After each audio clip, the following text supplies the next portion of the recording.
Hello guys, চলে এসেছি তোমাদের কাছে একটি নতুন ভিডিও নিয়ে। আজকে আমি, রাহুল আর পল্লা আমরা তিনজন মিলে যাচ্ছি পানিহাটির মেলার উদ্দেশ্যে। মেলায় ঢোকার আগেই দেখছি মারাত্মক ভিড়।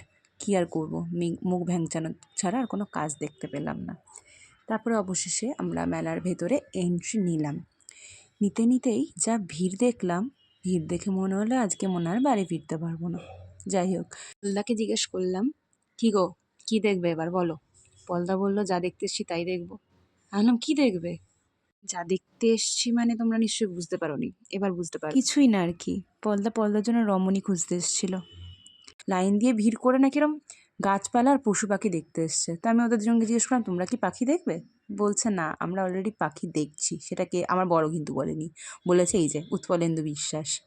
অবভিয়াসলি সিঙ্গেল মানুষ, কী আর করা যাবে। তারপরে কি, হট চকলেটের লোভ দেখিয়ে চলে গেলাম আমি হট চকলেট খেতে। রাহুলকে বললাম, একটা হট চকলেট কিনে দাও তো। রাহুল তো কিনে দিল। জানি না বাবা এটা হট চকলেট ছিল না বর্নভিটা। যাই হোক, ওই আর কি মাটির গ্লাসের সাথে বর্নভিটার টেস্ট একসাথে ম্যাচ হয়ে গেছিলো, মানে মাটির গ্লাস ছিল তো তাই। অবশেষে এখানে জানতে পারলাম একজন আর্টিস্ট আসছে, অঙ্কিত তিওয়ারি। সো ক্রাউড দেখতে পাচ্ছ গাইস চারিদিকে, এই ক্রাউডের মধ্যে আমরা তাকে দেখেছি। যাই হোক, খুব ভালো লাগছিল। সো এরপরের সিনটা তোমরা নিজেরাই দেখতে হতো, চোখে চলে এসো। One.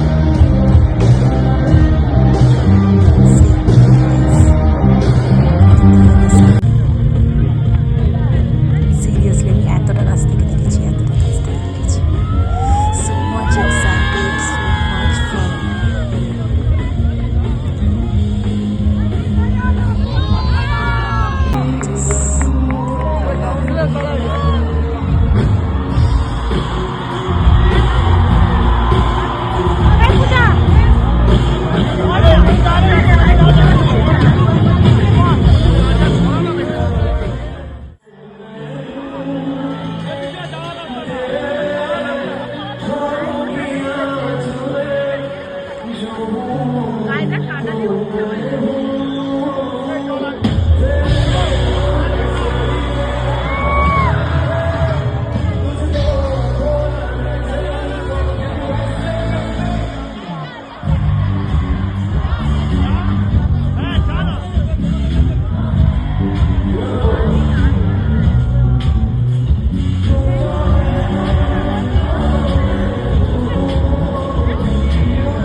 বেরিয়ে এসেছি ঠিকই, কিন্তু যেহেতু বাইরে বক্স লাগানো ছিল, ওই জন্য তিওয়ারি আঙ্কেলের গানের আনন্দ করতে করতে আমরা দুজন মিলে বাড়ির দিকে রওনা দিলাম।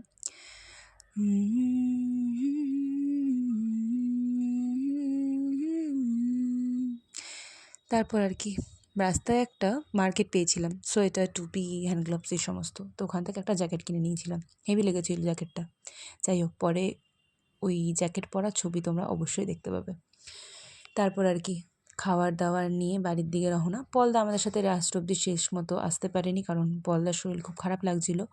তাই জন্য আমরা বলেছিলাম তুমি বেরিয়ে যাও। আমরা যেহেতু জ্যাকেটের দোকানে দাঁড়িয়ে অনেকক্ষণ সময় কাটিয়েছিলাম বলে ওখানে পলদাকে বেরিয়ে যেতে হয়েছে, শরীর খারাপ লাগছিল বলে। ঠান্ডা যা পড়েছিল মারাত্মক। তো তাই জন্য আমরাও পলদাকে ওখান থেকে বিদায় দিয়ে আমরা আমাদের মতো রাতের খাবার নিলাম, খাবার নিয়ে বাড়ির দিকে রওনা দিলাম। চলো আজকের ভ্লগ এখানেই শেষ করলাম।